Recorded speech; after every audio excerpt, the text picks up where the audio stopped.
Hello guys, welcome to my channel. I'm Jimmy. I hope you all are doing well, and today's video is gonna be about the marriage of revenge. It's a couple story, so let's get right into the video. Chapter 1. It's not my fault. Waiting for the arrival of Song Lin. It has been 2 hours since Xiao Jane is sitting in the waiting room at the railway platform, and still there was no hints of her presence in the atmosphere. If only she would easily accept the fact that she's never once arrived on time. She sighed, remembering the days they spent together all those years. It was an old habit of Song Lin to give thousands of cooked-up excuses to hide her faults. Her clumsiness has no limits. Xiao Jane was better well-behaved, but she too was way far from not being clumsy. They were like two peas in a pod, Jane being a more mature pea. It's not the first time for Xiao Jane to wait for her bestie, as she had cultivated the habit to bear her excuses as well as tantrums. After all, it's been 10 years since high school. And the eve of the bestest thing ever happened to me. That I got such a friend like her. Lin and Jane were the most popular yin and yang friend couples at the time of their high school in their hometown. And today's meeting is going to be really special. They were meeting after 2 years. Since Jane was staying overseas and Lin decided to stay and work in the native country. Lin had always been so protective and kind to Xiao Jane, and Jane also loved her more than anyone in the past few years. They might be far from each other, but the distance never mattered. Today is the day when they became friends in high school past 10 years ago. Although they have known each other since childhood, all cause of friendship between their parents, but only at high school they became inseparable besties. As they both turned 24 this year, their lives were pretty much occupied with work and stress. Achieving their own financial independence at the age of 24 is certainly appreciable. Working women, they say them. Oh God. It's her idea to meet at the hometown and celebrate our friendversary. Still, there's no figure I can recognize as hers. Loud noises could be heard as the place was crowded today than any other days. Who would have thought that the almighty princess of Song Enterprises would take the public train in order to deceive her boss that it was an emergency? Maybe today is something important for others like it's for me and Lin. Even this meeting would be no less than an emergency. At the corner, there were shops of local newspapers, handmade crafts, stalls with local street foods. Public stations are always busy. Not to mention the scribbles on the public walls and pillars. EU. Lovers have the capacity to convert public places into their lover's spot. She turned her head away in frustration, looking at the wall. Mei loves woo-woo asterisk inside a heart scratched in it. There must be a reason for her frustration, or maybe it's actually annoying. Well, it's obvious to find things like that in crowded and busy place like railway station. Not to mention government can't even relate to this mess. And I don't really want to talk about government now. It's going to be half more hours, means she's waiting here for past 2 hours, even more. Oh Lord. Just check the time.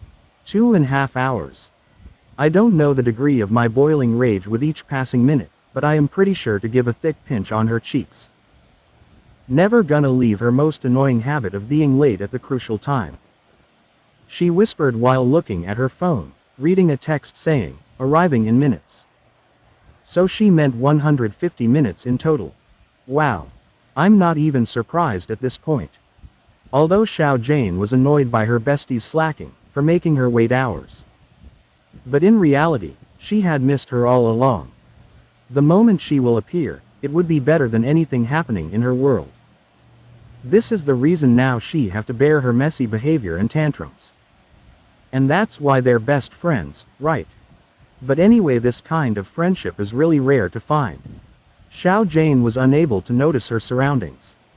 Her thoughts went towards how she's going to punish Lin for her little white lies about her arrival. She wondered if she's born to make her wait in stations like that. Considering it's the 3rd time already. Cut me some slack, little Lin, or I'll be really mad. She pouted. At last, after around 15 minutes, there stopped a train on track of the platform and passengers rushed in and out of it, creating chaos as if a disaster is coming soon on them. A curved, beautifully shaped figure stepped out of the train. trolley bag in one hand and checking the wristwatch in another, wearing a pretty skin-fit peach-colored shirt, revealing her delicate features exactly as that of the plushy essential of the peaches and that frisky black jack jeans ending up at the shirt-pairing heels. She was classic. Even other passengers couldn't help but glance twice at her to take a good look of her presence.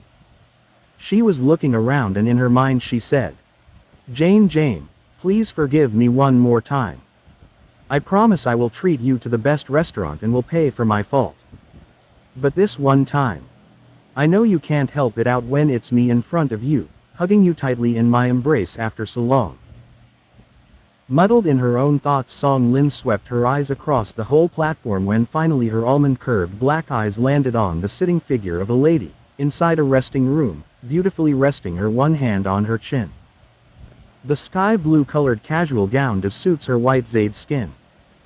She seemed to be lost in thoughts, unaware of her own surrounding. Song Lin swore to God that the pretty high schooler has actually bloomed into a true goddess. And even more in the past 2 years.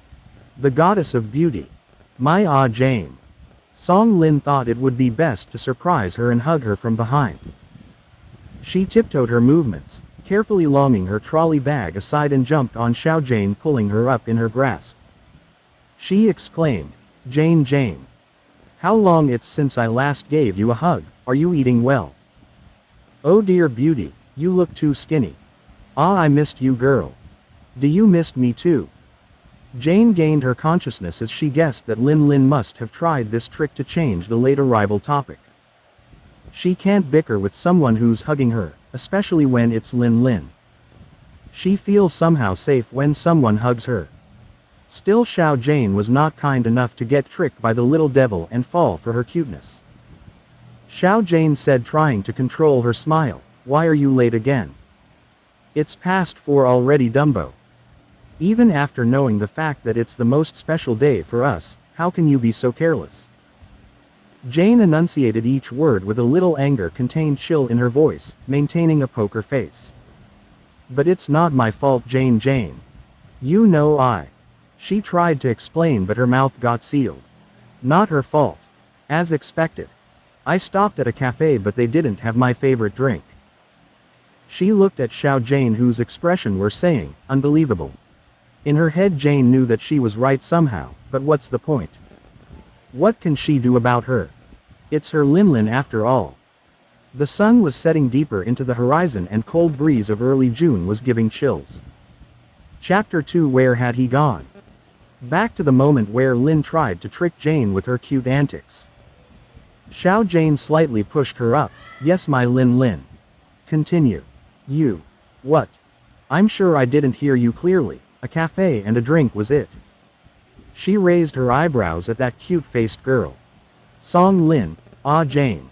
Girl. Just leave the matter. There is no point to build a mountain out of beans. See what I have brought for you. Come on, take a look. She was eager to show her the gift and obviously to change the topic. Fine. You won against me in changing the topic, Lin. I can't carry on with this poker-faced attitude anyways. Sigh. Xiao Jane sighed and smiled at her bittersweetly. Okay. Fine. Show me, what is it? She asked in curiosity. It's my Jane's favorite. See. It's a pendant. I remember when we used to be young, you often play the role of a pretty princess and you like to wear pendants so much. It's also your favorite sapphire heart-shaped crystal pendant. Lin's eyes glimmered when she opened the box of jewelry in front of Xiao Jane. Xiao Jane exclaimed in happiness, really? Show it to me. I want to wear it instantly. Oh my, I'm acting like a child again, but I swear, when we will return home, I won't leave any chance to show it up in front of Demoness, said she while closely admiring the craft and artwork of the pendant from Riffany and Wu. We still love our sweet Han Zuana, right? Song Lin teased her. What? Oh Lord, yes, I love her for the fact that she's the only one who could not control her jealousy after I come into her sight. Pure bliss. She must love you as well as she always envied my friendship with you, Lin. Xiao Jane teased her. Or she envied your relationship with Tang Zan. Lin added some additional fact just about the line. Xiao Jane. The silence of Xiao Jane was speaking the truth itself. I knew it. Why aren't you confessing the real thing behind Han Zuana's envy towards you? She yelled and pulled her hands to shake her up. It was a really strange feeling for Xiao Jane after mention of the name Tang Zong. It's been 6 years since they split up their ways to find career, more or less. It was a reason for her. No one knows what was the actual reason behind the separation of most inseparable high school sweethearts of their time. This secret lies beneath the minds of only two persons, Xiao Jane and Tang Zong. Everyone knew in the past it was impossible to separate those love birdies from each other. Although they were in relationship, but they behaved kind of best friends than actual lovers. Even Song Lin was the part of their relationship, as they say. A trio of besties. For her, their friendship was the key point to hold this relationship, and that's why she can't help loving the boy. Her love was new and young as a flower bud. Though it fell exactly when its time came. Though she never considered him as her first love, God knows why, but she just had a lot on her mind at that time. Tang Zong indeed was handsome, dashing and charming than other boys in campus. Kind of school prince. It was totally common for girls to fly around him like flies. Han Zuana was one of those countless flies. But the high school Prince Charming's heart had already belonged to pretty and smart girl Xiao Jane. On top of that, he himself had proposed her in a way she had never imagined. Well, what would she even gain to imagine it now? Both of them were like power couples of their time. Sports, studies, cultural activities. They both were well trained and capable. No one could challenge their capabilities. His hard work was even more praised as he was an orphan and had been from orphanage, supported by a guardian family only. But due to his capabilities, he made it up to the best high school of the town. And yeah, the best girl too. Surely, both of them were immensely engulfed in love with each other. But who knew they will part their ways suddenly after graduation? It's as unbelievable for Song Lin as for others. Even after being Xiao Jane's childhood bestie, she was unaware of the parting scene of their life. It was like a secret for all. Song Lin's eyes grew in despair as she asked her again, "Why you always ignore the matter that includes Tang Zong? I know how much you loved him, still you guys never confessed your relationship there, and just after graduation, you broke up." Xiao Jane was not willing to speak even a little about this breakup. It's been 6 years after all, and she had moved on already. It was hard, but nothing in the world can be managed through efforts. Nor moving on for Xiao. If not for the fact that she valued his friendship with theirs, she wouldn't be so attached at the first place. Her face was still expressionless, but she finally got the courage to speak. "Listen, Lin. You know I have moved on. So bringing up that useless matter is futile. He's gone. And he's never coming back. I don't want to face that guy ever again. That's all. Just leave the matter." Xiao Jane's expressions were turning weirder with each explanation about being not with Tang Zong. As if she hadn't had been broken or angry or anything. Doesn't she have the right to slap him or kick him to the very limit? If she can't, then Song Lin herself would have found pleasure to do so. It's been 3 hours now since she arrived to pick up Song Lin. It's evening already, as another train destined to go B City was on time. Crowd was still wandering to find their ways. Suddenly it became quiet. As if the chaos had died in a minute. Almighty must have bestowed lightning that struck upon Xiao Jane. She felt the need to dig up a hole and hide her whole self in it. Indeed, she resisted her unnecessary whining. "Ah, Lin. It's evening already. Let's go home and have a supper. We will talk later." Song Lin's expression remained unchanged. She asked furiously, "But where had he gone, Jane? No one knows. Where did he disappear so suddenly? No one had a single idea about this except you. Not even me. You guys called me friend. He called me friend, but that idiot is missing, and it's been a while now. And you are still denying to tell it to me at least. Not even Xiao Jane knew about it. It's as if he disappeared in thin air since graduation. His last whereabouts were of 5 years ago, when a friend of Jane claimed to see him around the town, but no one got to see him again after that. Where had he gone? Does it really matter where he had gone already? The thing which matters actually is why had he gone. But it's of no use to find out. She thought and sighed again. It's life. Everyone here is a stranger for one another. There's no use to bring back the memories of the strangers of life. Not even if the stranger is the one I love the most. At least I was true to it. Xiao Jane pulled Song Lin's hand and gestured in the direction of exit, concluding the matter, as it got closed for the moment.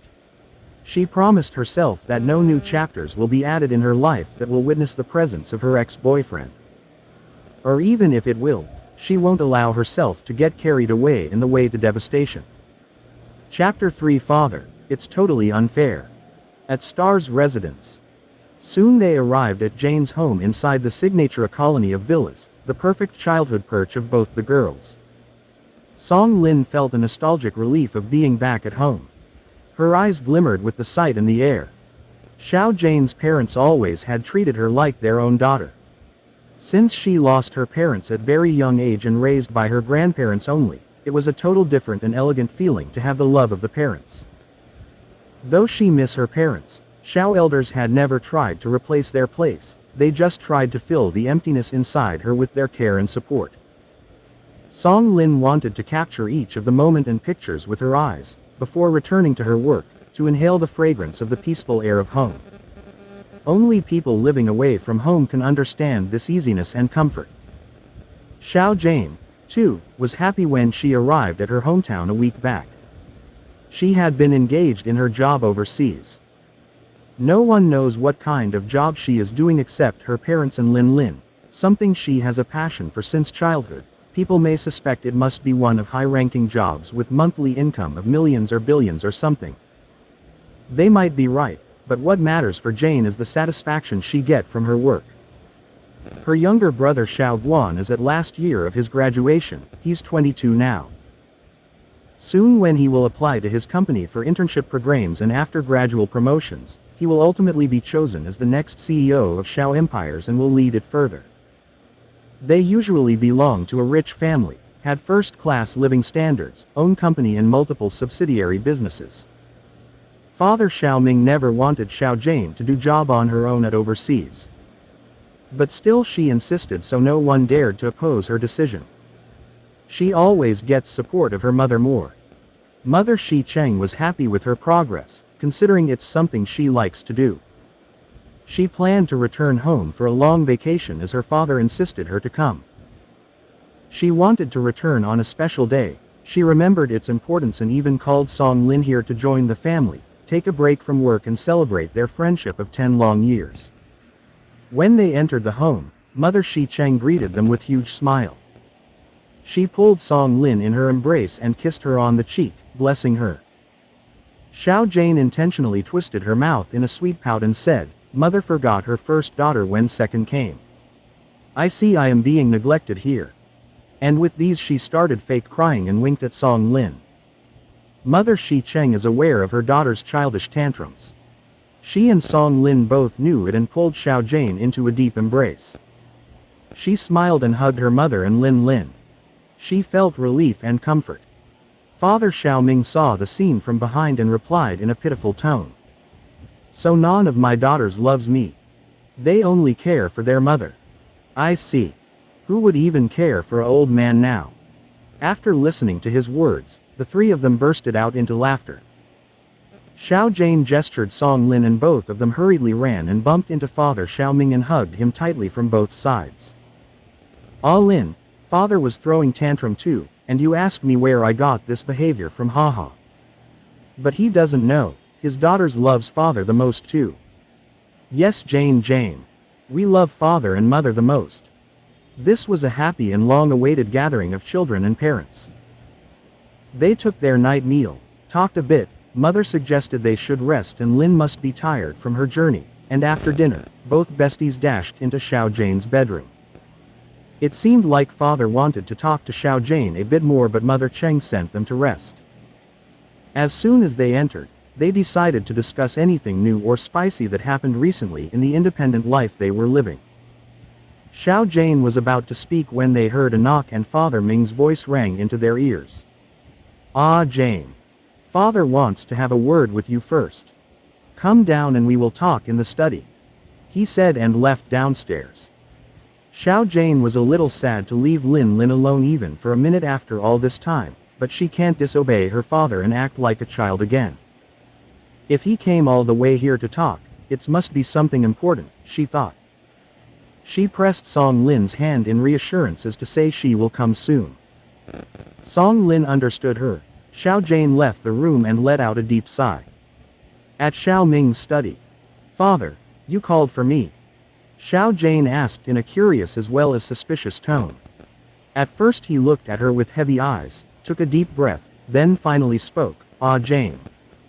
You know your little brother still had a year ahead to join the company. Even if he joins, it won't be like he's going to take the leadership right away. It will take time. At this point, only you are capable right now to take the company's stand. Your father is turning older day by day and I'm afraid I might not be able to lead our company to its best." "What are you implying, father?" She asked as to wonder if her father wants her to quit her job overseas and look over the company. If that's the point, she can't help but refute his demands. He looked at her and abruptly said, "Basically the company belongs to you, but as you had rejected to hold on to it once, even now. I wanted you to join the company so that I'll make you the head. But you, child. I have listened to your every demand. Even I agreed to give the leadership to your younger brother. It's not like I don't have faith in him, but it will take more time than needed. Father, Guan is a good child and you know that. He had never disappointed us in any possible way till now. She said furiously when Xiao Ming cut her words in between. "Ah, Jane. My daughter. Listen to me. You know there's still time until he truly becomes capable to hold the position of the company. And we don't have time right now. I can't hold the leadership any longer." He looked sad and tired. Xiao Jane replied in concern, "Father, is it your health concern? Are you not in your good state of health? I know I still have a job overseas and I love my work, but even though I haven't studied business that long and can't handle the effort to manage the company on my own, you know." "Why?" Father Ming cut her words in middle and stated his words in a serious tone. "Ah, Jane. It's not like I am forcing you to handle the company alone. I know it's really uneasy and risky for you to handle it while still working overseas. But I have come up with an idea and I am looking forward that you will help me, Ah, Jane." Xiao Jane's expressions mixed up. She wasn't sure what her father was implying at this point. Does he want me join the company at any cost? Or is it totally different than my thinking? She blinked her eyes as Xiao Ming passed a serious statement. "Ah, Jane. Father wants you to marry someone I know," he said and stopped.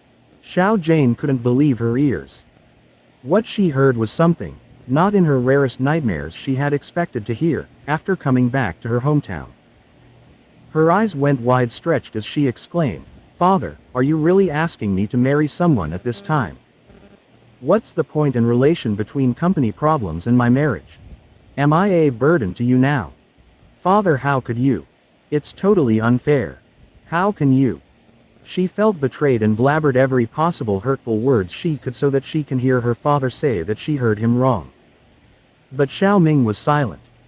His silence was saying that what he said a while ago is not a joke nor a slip of tongue or anything.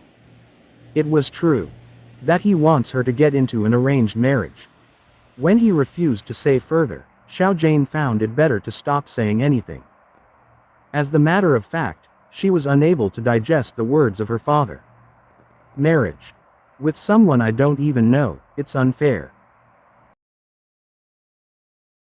Thanks for listening. See you again. Take care, everyone.